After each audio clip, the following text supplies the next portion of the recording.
সুপ্রিয় দর্শক মন্ডলী, আসন্ন ত্রয়োদশ জাতীয় সংসদ নির্বাচনের একদম মাহেন্দ্রক্ষণে দাঁড়িয়ে আমরা ঝিনাইদহ জেলা থেকে আপনাদের সাথে যুক্ত হয়েছি, যেখানে সর্বশেষ নির্বাচনী পরিস্থিতি এবং খবর নিয়ে আপনাদের সামনে উপস্থিত হয়েছে আমি আসাদুজ্জামান। আমরা বর্তমানে যে স্থানটিতে অবস্থান করছি এটি ঝিনাইদহ জেলার একটি ঐতিহ্যবাহী জায়গা, দড়িবিন্না হাই স্কুল মাঠ প্রাঙ্গণ, যেখানে নির্বাচনী প্রস্তুতি চলছে। আপনারা দেখছেন যে প্রশাসন থেকে শুরু করে প্রিজাইডিং অফিসার এবং ভোট নিয়ন্ত্রকের দায়িত্বে যারা আছেন তারা সকলেই এখানে উপস্থিত হয়েছেন এবং নির্বাচনকে অবাধ, সুষ্ঠু এবং নিরপেক্ষ করার জন্য তারা আপ্রাণ চেষ্টা করে যাচ্ছেন। এখানে পুলিশ, বিজিবি এবং সেনাবাহিনী থেকে শুরু করে ঝিনাইদহে দায়িত্বপ্রাপ্ত সকল কর্মকর্তা তাদের কাজ নিরলসভাবে করে যাচ্ছেন।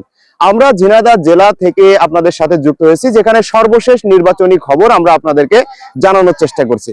ঝিনাইদহ জেলা দক্ষিণ পশ্চিম অঞ্চলের একটি ছোট্ট জেলা শহর, যেখানে সর্বমোট ভোটারের সংখ্যা রয়েছে। আপনাদের জ্ঞাতার্থে আমরা একটু জানিয়ে রাখি, ঝিনাইদহ জেলায় সর্বমোট ভোটারের সংখ্যা সর্বশেষ হালনাগাদকরণ 15,75,500 জন এবং মোট ভোট কেন্দ্রের সংখ্যা আছে এখানে 587টি ভোট কেন্দ্র। অর্থাৎ আসন্ন ত্রয়োদশ জাতীয় সংসদ নির্বাচনে ঝিনাইদহ জেলা থেকে 587টি ভোট কেন্দ্রে এই ভোট অনুষ্ঠিত হবে এবং এখানে মোট ভোটারের সংখ্যা দাঁড়িয়েছে 15,75,500। সেখানে আমরা জানি যে ঝিনাইদহ জেলায় মোট সংসদীয় নির্বাচনীয় আসন আছে 4টি। যে নির্বাচনীয় আসনে ঝিনাইদহ 1 অর্থাৎ শৈলকুপা উপজেলা নিয়ে ঝিনাইদহ 1 এবং ঝিনাইদহ সদর এবং হরিণাকুণ্ড নিয়ে ঝিনাইদহ 2 আসন এবং কোটচাঁদপুর মহেশপুর নিয়ে ঝিনাইদহ 3 আসন এবং কালীগঞ্জ এবং সদর আংশিক নিয়ে ঝিনাইদহ 4 আসন।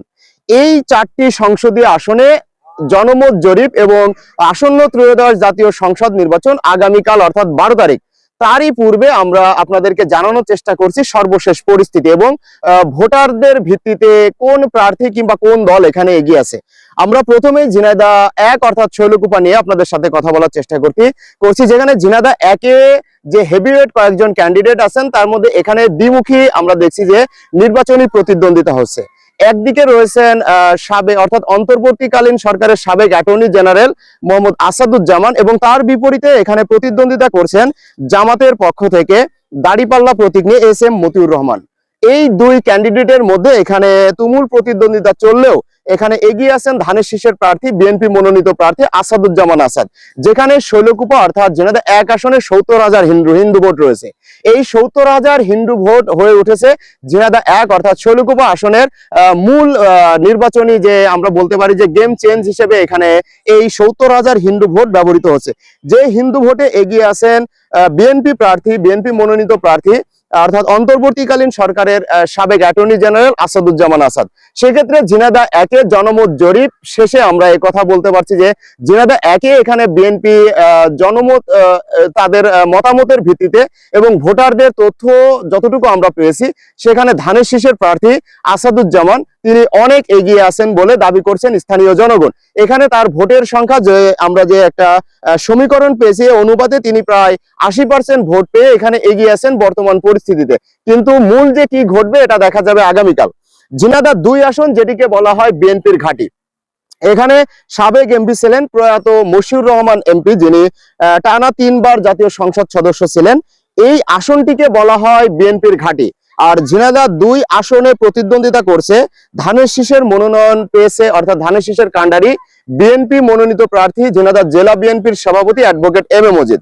তার বিপরীতে এখানে প্রতিদ্বন্দ্বিতা করছেন জামাতের পক্ষে দাড়িপাল্লা প্রতীক নিয়ে আলী আজম মোহাম্মদ আবু বকর। এই দুই ক্যান্ডিডেটের মধ্যে যে তুমুল প্রতিদ্বন্দ্বিতা হচ্ছে এখানে এগিয়ে আছেন আপাতত জনমত জরিপে হেভিওয়েট প্রার্থী বিএনপির অ্যাডভোকেট MM মজিদ, যেখানে দেখা যাচ্ছে যে তার রাজনৈতিক যে দীর্ঘ পথ চলা সেখানে তিনি ছিলেন 90-এর দশকের ছাত্র নেতা, পাশাপাশি তিনি যুবদল ছাত্রদল করেছেন এবং একটানা তিনি ইউনিয়ন পরিষদের চেয়ারম্যান ছিলেন এবং উপজেলা পরিষদের চেয়ারম্যান ছিলেন। সেক্ষেত্রে তিনি নির্বাচনী দৌড়ে অনেকের থেকে এগিয়ে আছেন এবং এখানে যেহেতু বিএনপির ঘাঁটি এটা, এখানে কেন্দ্রীয় সাবেক ছাত্র নেতা রয়েছেন এবং পাশাপাশি যুবদলের নেতা রয়েছেন। সবকিছু মিলে ঝিনাইদহ 2 আসনে যে আমাদের নির্বাচনী সমীকরণ সেটা অনেকটাই বদলে গেছে এই নির্বাচনে ঠিক শেষ মুহূর্তে এসে। অর্থাৎ আগামীকাল আমাদের 12 তারিখ জাতীয় সংসদ নির্বাচন, তার আগে ঝিনাইদহ 2 আসন অর্থাৎ ঝিনাইদহ জেলার মূল যে প্রাণ কেন্দ্রটি, যেটাকে ঝিনাইদহ জেলার প্রাণকেন্দ্র এবং বিএনপির ঘাঁটি হিসেবে বলা হয়। সেখানে আপাতত জনমত জরিপে আমাদের কাছে যে তথ্য আছে সেই তথ্যের ভিত্তিতে ধানের শীষের প্রার্থী অ্যাডভোকেট এম এ মজিদ এগিয়ে আছেন। তিনি আপাতত আমাদের জনমত জরিপে আমরা যতটুকু তথ্য পেয়েছি সেখানে তিনি প্রায় 65% ভোট পেয়ে এগিয়ে আছেন, অর্থাৎ মোট ভোটের প্রায় 65% ভোট এখানে ধানের শীষের পক্ষে আছে বলে আমরা জনমত জরিপে পেয়েছি। এখানে দাঁড়িপাল্লা কিংবা দাঁড়িপাল্লার আগের যে ভোট ছিল তার থেকে তার ভোট বেড়েছে, কিন্তু জনমত জরিপে এখনো দাঁড়িপাল্লা এখানে পিছিয়ে আছে। ঝিনাইদহ 3 আসন, যেটি কোটচাঁদপুর মহেশপুর উপজেলা নিয়ে গঠিত, এই ঝিনাইদহ 3 আসনে মোট ভোটারের সংখ্যা 4,25,627 জন। তার মধ্যে নারী ভোটার আছেন 2,12,339 এবং পুরুষ ভোটারের সংখ্যা এখানে 2,13,155। এই ঝিনাইদহ 3 আসন অর্থাৎ কোটচাঁদপুর মহেশপুরে দুজন প্রতিদ্বন্দ্বীর মধ্যে আমরা তুমুল প্রতিদ্বন্দ্বিতা লক্ষ্য করছি, যেখানে হেভিওয়েট প্রার্থী আছেন বিএনপি মনোনীত প্রার্থী মেহেদী হাসান রনি এবং এখানে আরেকজন প্রার্থী জামাতের পক্ষ থেকে ঝিনাইদহ 3 আসনে মোহাম্মদ মতিউর রহমান দাঁড়িপাল্লা প্রতীক নিয়ে যিনি নির্বাচন করছেন। আমাদের কাছে সর্বশেষ জনমত জরিপ যে তথ্য আছে সেখানে মেহেদী হাসান রনি ধানের শীষের প্রতীক নিয়ে যিনি নির্বাচন করছেন তিনি এখনো পর্যন্ত 70% জনমত জরিপে ভোট পেয়ে তিনি এগিয়ে আছেন, যেখানে আমাদের কাছে তথ্য এসেছে যে 70% ভোট মেহেদী হাসান রনির পক্ষে পোল হবে, আর বাকি 30%-এর মধ্যে দাঁড়িপাল্লা হয়তো এগিয়ে যাবে, কিন্তু শেষ পরিস্থিতি কি হবে এটা আগামীকাল বোঝা যাবে। ঝিনাইদহ 3-এর সর্বশেষ পরিস্থিতি ছিল আমাদের কাছে এই। মূল ঝিনাইদহ 4 আসন নিয়ে ঝিনাইদহে চলছে সবচেয়ে বড় টানাপোড়েন, যেখানে ত্রিমুখী প্রতিদ্বন্দ্বিতা আমরা লক্ষ্য করছি। এখানে ধানের শীষের মনোনয়ন নিয়ে প্রতিদ্বন্দ্বিতা করছেন গণ অধিকার পরিষদের সাবেক সাধারণ সম্পাদক রাশেদ খান, যিনি সদ্য বিএনপিতে যোগদান করেছেন এবং বিএনপির পক্ষ থেকে তাকে ঝিনাইদহ 4-এ মনোনয়ন দেওয়া হয়েছে। ঝিনাইদহ 4-এ রাশেদ খানের বিপরীতে প্রতিদ্বন্দ্বিতা করছেন কাপ পিরিচ প্রতীক নিয়ে সাইফুল ইসলাম ফিরোজ, যিনি ছিলেন সাবেক ছাত্রদল নেতা এবং বিএনপির হেভিওয়েট ক্যান্ডিডেট, কিন্তু গণ অধিকার পরিষদের সাথে বিএনপির আসন সমঝোতা কিংবা পরবর্তীতে রাশেদ খানকে মনোনয়ন দেওয়ার ফলে সাইফুল ইসলাম ফিরোজ তিনি ধানের শীষের প্রার্থিতা পাননি, ফলে তিনি স্বতন্ত্র প্রার্থী হিসেবে এখানে প্রতিদ্বন্দ্বিতা করছেন। আর এখানে জামাতের প্রার্থী হিসেবে দাঁড়িপাল্লা প্রতীক নিয়ে প্রতিদ্বন্দ্বিতা করছেন মোহাম্মদ আবু তালিব। ফলে ঝিনাইদহ 4 আসনে প্রতিদ্বন্দ্বিতা অন্যান্য আসনের থেকে একটু বেশি, এখানে ত্রিমুখী প্রতিদ্বন্দ্বিতার চিত্র আমরা লক্ষ্য করছি। ইতোমধ্যে ঝিনাইদহ জেলার অন্যান্য আসনের থেকে কালীগঞ্জ অর্থাৎ ঝিনাইদহ 4 আসনে বেশ কিছু মানে উত্তপ্ত পরিস্থিতি, রাজনৈতিক উত্তাপের কথা আমরা শুনেছি, যেখানে রাশেদ খান সাইফুল ইসলাম ফিরোজের যে সমর্থকরা আছেন তারা একের পর এক বাদ বিবাদ কিংবা সংঘর্ষে লিপ্ত হয়েছেন এবং যে পার্টি অফিস কিংবা তাদের অফিস ভাঙচুরের ঘটনাও ঘটেছে। ফলে ঝিনাইদহ 4 আসনে দেখা যাচ্ছে যে নির্বাচনী পরিস্থিতি ভিন্ন হলেও হতে পারে। এখানে ঝিনাইদহ 4 আসনে দর্শক মন্ডলী আমরা বলে রাখি, ঝিনাইদহ 4 আসনে সাইফুল ইসলাম ফিরোজের স্বতন্ত্র প্রার্থী হিসেবে তিনি আমাদের জনমত জরিপের সর্বশেষ যে তথ্য আছে সেখানে তিনি এগিয়ে রয়েছেন। এই ভিত্তিতে রাশেদ খান আসলে গণ অধিকার পরিষদ থেকে এসেছেন ধানের শীষের মনোনয়ন নিয়ে, কিন্তু সাইফুল ইসলাম ফিরোজ দীর্ঘদিন ধরে কালীগঞ্জবাসীর সাথে এই বিভিন্ন আন্দোলন সংগ্রামে ছিলেন, এই দাবি করছেন স্থানীয় কালীগঞ্জবাসী। এবং এখানে একটি বিষয় খুবই পরিষ্কার করা জরুরি যে সাইফুল ইসলাম ফিরোজ কাপ পিরিচ প্রতীক নিয়ে যে স্বতন্ত্র প্রার্থী হিসেবে নির্বাচন করছেন, এখানে তিনি এগিয়ে আছেন শুধু কালীগঞ্জ উপজেলাবাসীর অস্তিত্বের স্বার্থে, এ কথা বলছেন স্থানীয় জনগণ। এক্ষেত্রে দাঁড়িপাল্লা প্রতীক নিয়ে যে আবু তালিব তিনি জামাতের প্রার্থী হিসেবে নির্বাচন করছেন, সেখানে তার ভোটের সংখ্যাও একবারে কম নয়। সেক্ষেত্রে আমরা বলতে পারছি যে ঝিনাইদহ 4 অর্থাৎ কালীগঞ্জ এবং ঝিনাইদহ সদরের আংশিক আসনে যে নির্বাচন হচ্ছে এখানে প্রতিদ্বন্দ্বিতা সবচেয়ে বেশি হবে। ঝিনাইদহ 4 যে মোট 4টি সংসদীয় আসন আছে, সেই 4টি সংসদীয় আসনের সর্বশেষ নির্বাচনী পরিস্থিতি যা ছিল আপনাদের মাঝে তুলে ধরলাম।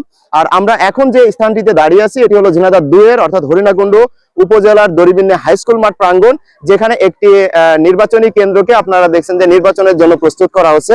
এখানে উপস্থিত জনতা আছেন যারা অবজারভেশন করছেন, পাশাপাশি আইন শৃঙ্খলা রক্ষাকারী বাহিনী প্রিজাইডিং অফিসার থেকে শুরু করে যারা দায়িত্বপ্রাপ্ত কর্মকর্তা আছেন তারাও চেষ্টা করছেন যে নির্বাচনকে অবাধ, সুষ্ঠু, নিরপেক্ষ করার জন্য সরকারের পক্ষ থেকে যে নির্দেশনা আছে তা বাস্তবায়ন করার। আমরা ঝিনাইদহ থেকে আপনাদের সাথে যুক্ত ছিলাম, যেখানে ঝিনাইদহ জেলার সর্বশেষ নির্বাচনী পরিস্থিতি এবং জনমত জরিপ আপনাদের মাঝে তুলে ধরেছি। এখানে ঝিনাইদহ জেলার সর্বমোট 4টি সংসদীয় আসনে আমরা সর্বশেষ যেটি দেখছি যে ঝিনাইদহ একে সর্বশেষ আপনাদেরকে আরেকটু জানিয়ে রাখি যে ঝিনাইদহ একে এগিয়ে আছেন জনমত জরিপে ভোটের যে তথ্য আছে সেখানে সাবেক attorney general advocate Asaduzzaman Asad, যিনি বিএনপি মনোনীত প্রার্থী, এখানে তিনি এগিয়ে আছেন সর্বশেষ জনমত জরিপে। ঝিনাইদহ 2-এ এগিয়ে আছেন সদর ও হরিণাকুণ্ড আসন নিয়ে গঠিত ঝিনাইদহ 2, এখানে অ্যাডভোকেট এম এ মজিদ, যিনি জেলা বিএনপির সভাপতির দায়িত্ব পালন করেছেন, তিনি ধানের শীষের মনোনয়ন পেয়েছেন এবং তিনি এখানে জনমত জরিপে এখনো পর্যন্ত বিপুল ভোটে এগিয়ে আছেন, এটা দাবি করছেন স্থানীয় জনগণ। ঝিনাইদহ 3 আসনে এগিয়ে আছেন কোটচাঁদপুর মহেশপুর নিয়ে যে ঝিনাইদহ 3 আসন, সেখানে এগিয়ে আছেন বিএনপি মনোনীত প্রার্থী মেহেদী হাসান রনি। এবং ঝিনাইদহ 4 আসনে এখানে জটিলতার সৃষ্টি হচ্ছে, এখানে 3 জন হেভিওয়েট ক্যান্ডিডেট, ধানের শীষের পক্ষে রাশেদ খান এবং স্বতন্ত্র প্রার্থী কাপ্পিরিসের পক্ষে সাইফুল ইসলাম ফিরোজ এবং জামাতের পক্ষে দাড়িপাল্লা নিয়ে মোহাম্মদ আবু তালিব। এখানে সর্বশেষ পরিস্থিতি যেটা, সেটা হলো সাইফুল ইসলাম ফিরোজ কাপ্পিরিস প্রতীক নিয়ে এখনো পর্যন্ত জনমত জরিপে এগিয়ে আছে। সুপ্রিয় দর্শক মন্ডলী, ঝিনাইদহ থেকে আসন্ন ত্রয়োদশ জাতীয় সংসদ নির্বাচনের সকল প্রেক্ষাপট নিয়ে আপনাদের সাথে যুক্ত আছে আমি আসাদুজ্জামান। সর্বশেষ পরিস্থিতি আপনাদের মাঝে তুলে ধরলাম। এই নির্বাচনের আরো আপডেট খবর পেতে আমাদের সাথেই যুক্ত থাকুন, বাংলাদেশ মেইলের সাথে যুক্ত থাকুন।